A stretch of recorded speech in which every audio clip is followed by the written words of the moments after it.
Geothermal atau panas bumi merupakan salah satu sumber energi baru terbarukan yang sangat berkembang saat ini.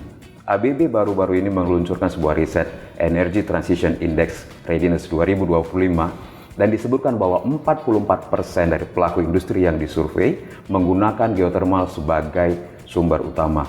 Oleh karena itulah kami di ABB berkomitmen penuh untuk berkolaborasi dengan pelaku industri untuk mengembangkan potensi geothermal, termasuk dengan Star Energy Geothermal yang merupakan perusahaan dari Barito Renewables. Hari ini saya bersama dengan Bapak Felix, Deputy Chief Strategy dan Planning Officer dari SEG, untuk berbincang dan berdiskusi tentang potensi geothermal dan kolaborasi yang kami lakukan. Selamat pagi Pak Felix, apa kabar? Pagi Pak Anton. How are you today? Good, very good. Thank you. Okay. Mungkin sebelum kita berdiskusi bisa di-share ke kita Departemen Bapak dan peran Bapak di Star Energy Geothermal. Sure. Sebelumnya terima kasih sudah mengundang kami dalam acara podcast ini. Saat ini saya menjabat sebagai Deputy Chief Strategy and Planning Officer di Star Energy Geothermal. Peran utama dari divisi kami ini untuk mengembangkan inisiatif-inisiatif strategis jangka panjang dan di bawah kepemimpinan CEO kami untuk make sure pertumbuhan kami itu konsisten dan berkelanjutan. Jadi dari sisi departemen kami mempunyai 2 departemen, satu adalah Process Excellence, satu lagi Strategic Planning dan Business Development. Berbicara tentang dinamika kelistrikan yang cukup cepat Pak Felix ya, misalnya kemarin kita baru mulai pembangunan Wayang-Windu 3 gitu, ABB diberikan kepercayaan untuk berpartisipasi karena unit 1, unit 2 juga ABB gitu. Mungkin bisa di-sharing dengan kita kira-kira challenge apa sih Pak ya untuk mengenerate suatu project renewable geothermal khususnya? Ya. Jadi mungkin saya bahas ini dari sisi internal dan eksternal gitu ya Pak. Jadi kalau misalnya dari sisi internal perspektif, kita harus lihat dari sisi apakah kita bisa mendevelop geothermal ini dengan keekonomian yang bisa masih masuk gitu ya. Karena kalau lihat dari LCOE atau Levelized Cost of Energy, geothermal itu dibandingkan dengan teknologi EBT yang lainnya itu LCOE compared to last 10 years malah stabil atau naik gitu ya. Compare dengan seperti contoh wind atau solar gitu yang even udah turun.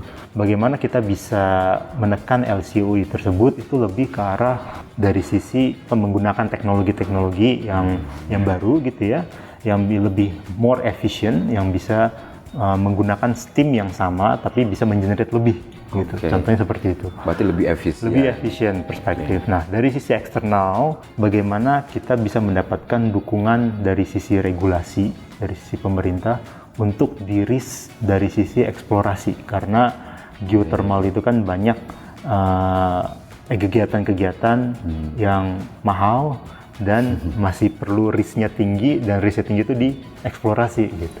Jadi kalau misalnya ada dukungan dari pemerintah untuk mendiris bagian situ, itu bakalan lebih bagus. Kalau dari sisi eksternal, pemerintah pasti membantu ya Pak, karena beberapa bulan yang lalu memang diluncurkan master plan untuk 10 tahun ke depan dan memang renewable adalah fokus utama gitu ya. Tapi kalau ngomongin internal Pak Felix, tadi Pak Felix sebutkan adalah teknologi ya. Mungkin bisa di-sharing Pak, sejauh apa sih teknologi ini harapannya dan perannya di dalam menangani challenge di geothermal sendiri? Jadi kalau teknologi itu kami perlu dari 2 hal. Jadi yang pertama itu saya bahas dari sisi surface, dari sisi subsurface. Jadi kalau dari sisi surface itu dari surface facility saya bilangnya untuk power plant gitu ya. Jadi bagaimana kita bisa make sure power plant tersebut itu handal gitu ya. Jadi reliability-nya tinggi, dan kalau misalnya dari sisi implementasi kita mau make sure ada automation, kita juga mau make sure ada predictive analytics. Itu harus masuk ke dalam power plant di geothermal. Karena kita ini kan base load ya Pak, 24/7. Jadi geothermal 24/7, dan ini yang diperlukan untuk jaringan di PLN, di Jawa Barat khususnya. Jadi nggak bisa kalau misalnya ini di bawah 90% itu nggak bisa. Jadi kalau misalnya dilihat dari historical, our performance itu dari kehandalannya itu di atas 90%. Dan dari itu juga dibantu oleh teknologi-teknologi yang bisa dari si maintenance-nya ya, operation and maintenance-nya untuk kehandalan tersebut. Itu dari sisi surface. Nah, kalau dari sisi subsurface itu kita harus lihat dari 3D modeling system dan pengeboran yang efisien.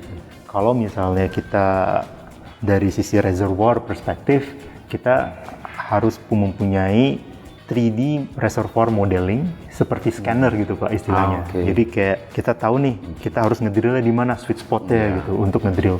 Sekali ngedrill itu kan juga lumayan mahal Pak. Jadi kalau misalnya kita bisa ngedrill dan mendapatkan sweet spotnya, kita bisa mengekstrak steam. Dan dari sisi pengeboran kita juga mau make sure pengeboran itu juga cepat dan terukur gitu.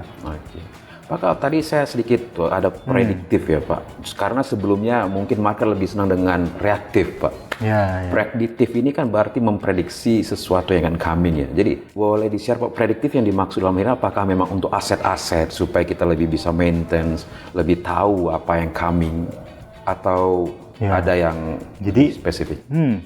Lebih ke arah kayak misalnya contoh ya, vibration. Nah, kalau misalnya vibration itu kan selalu dipantau terus ya. Jadi kalau misalnya ada something yang ini memang kita ada kasih parameter-parameter tertentu, kalau misalnya lebih dari sini harus ada penanggulangannya. Tapi sebelum dia itu mencapai ke sini, ini sistem ini kalau misalnya memberitahu operator kami, ini kalau misalnya diterusin begini aja bakalan trip nih, bakal sesuatu. Karena itu kan bakal ada snowball effect-nya ya dari vibration ini just small example gitu ya. Pasti ada contoh-contoh lainnya di power plant yang bisa menggunakan predictive analytics, tapi salah satunya ini dari sisi vibration. Berarti memang memprediksi mungkin 1 minggu, 2 minggu, sebulan ke depan what will happen kalau tidak ada action yang kita lakukan. Kalau tidak ada intervensi dari operator kami gitu di lapangan. Pak, kalau kita sedikit sharing tentang Star Energy sendiri gitu ya, Star Energy Geothermal khususnya, kira-kira Bapak Felix bisa sharing gitu, komitmennya gimana sih ekspansi ke depannya? Jadi kalau saya jawab dari makro perspektif dulu ya Pak, nanti barusan dari sisi perusahaan.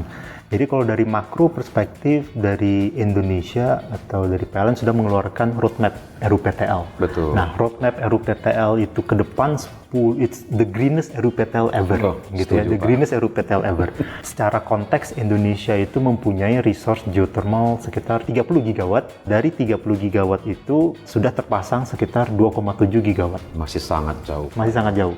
Jadi 30 gigawatt terpasang 2,7. Star Energy Geothermal mempunyai kapasitas sekitar 910 megawatt, hampir 1 gigawatt. Untuk dari sisi perusahaan, kami itu ada dua inisiatif dari brownfield dan juga dari sisi greenfield. Untuk brownfield ini, kami ada dari Salak, Darajat, dan Wayang Windu, bagaimana kita bisa ada unit baru. Ada juga inisiatif untuk retrofit. Contohnya saja di tahun ini gitu ya, di tahun ini 2025 kita ada COD 2 unit. Satu di Salak Binary, itu unit baru. Di Salak sekitar 16,6 megawatt. Satu lagi di Salak retrofit. Jadi dari yang turbin-turbin yang lama kita ganti dengan turbin yang lebih baru. Nah, ini bisa menghasilkan lebih another I think around 7.7 megawatt secara totalan, incremental increase. Itu untuk yang retrofit dan unit baru. Jadi kedepannya akan ada inisiatif-inisiatif untuk 3 assets ini di unit-unit lainnya. Untuk yang greenfield, kami ada 2 aset sekarang di Sekincau dan Hamiding. Jadi untuk yang di Hamiding ini kami sudah dalam tahap eksplorasi. Jadi sudah mobilisasi peralatan, rig, dan untuk pengeboran well, untuk tujuannya mengkonfirm resource. Berarti studi ya Pak? Untuk studi, untuk mengkonfirm resource-nya dulu nih. Resource dari si reservoir ini berapa megawatt gitu. Betul. Nanti begitu dari sudah confirm, and then kita kembangkan lebih lanjut. Jadi untuk dari kalau disimpulkan ada dari sisi brownfield, ada dari sisi greenfield. Kalau dari brownfield tadi saya tangkap Pak Felix ini dengan tim yang sama akan menghasilkan watt yang lebih besar gitu. Berarti memang peran teknologi ataupun digitalisasi sangat penting ya Pak. Kalau saya sambungkan kembali dengan diskusi sebelumnya, topik sebelumnya gitu. Tadi Pak Felix juga nyampein bahwa ada RUPTL ya Pak. Dan juga saya pernah mendengarkan dari pemerintah kita bahwa adanya swasembada energi gitu Pak. Energi mandiri gitu ya. Nah menurut Pak Felix sendiri konteksnya geothermal ini seberapa pentingkah geothermal ini untuk mendukung kemandirian energi di Indonesia? Nah di Indonesia ini kita beruntung. Oke. Karena kita itu ada posisinya itu di Ring of Fire, di mana potensi geothermal itu sekitar 30 gigawatt yang tadi saya sampaikan. Sebelumnya dari 30 gigawatt itu hanya terutilisasi 2,7 gigawatt. Tidak sampai 10%. Dan ini baseload ya Pak, baseload. Jadi kalau misalnya dari kedepannya mau baseload yang renewable, geothermal itu salah satu solusi untuk di Indonesia. Okay. Di Star Energy Geothermal ini kami tidak hanya berkonsentrasi atau berfokus untuk mengembangkan listrik gitu ya, tapi kami juga mempunyai 3 pilar, yaitu 3 pilar untuk di ring 1 populasi di sana. 3 pilar tersebut adalah ekonomi, environment, dan edukasi. Terkait dengan kolaborasi, tadi Bapak juga sampaikan gini. Mungkin dari Star Energy sendiri itu bagaimana ya peran kolaborasi, partnership, dan kemitraan?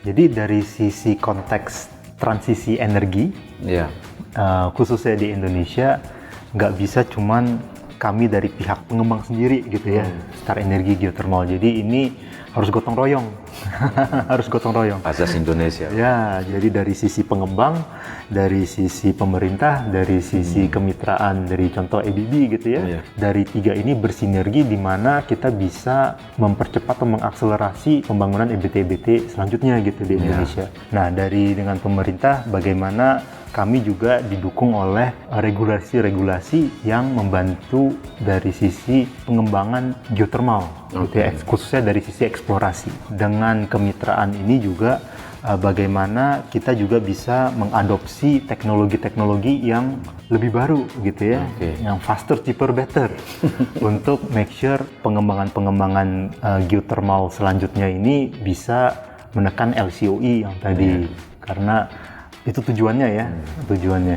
Dari sisi human capital, kami juga mempunyai mendevelop orang-orang yang mumpuni gitu ya. Jadi dengan inisiatif-inisiatif ini, hopefully kedepannya kita bisa mencapai transisi yang ditargetkan tersebut. Memang benar sih Pak, sesuai ajas Pancasila kita juga memang gotong royong. Kalau kita di ABB selalu kita sampaikan one team one goal Pak. One team one goal, ya, gitu. Karena memang suksesnya dalam suatu proyek atau dalam hal transisi energi atau pembangunan geothermal tidak bisa sendiri, memang harus berkolaborasi semua. Right. Terima kasih Pak Felix buat hari ini. Terima kasih Pak Anton. Demikianlah bincang-bincang kami hari ini dengan Bapak Felix. Terima kasih buat hari ini tentang terima kasih Pak Anton. Geothermal. Semoga dapat memberikan pengetahuan informasi bagi kita semua. Thank you. Thank you.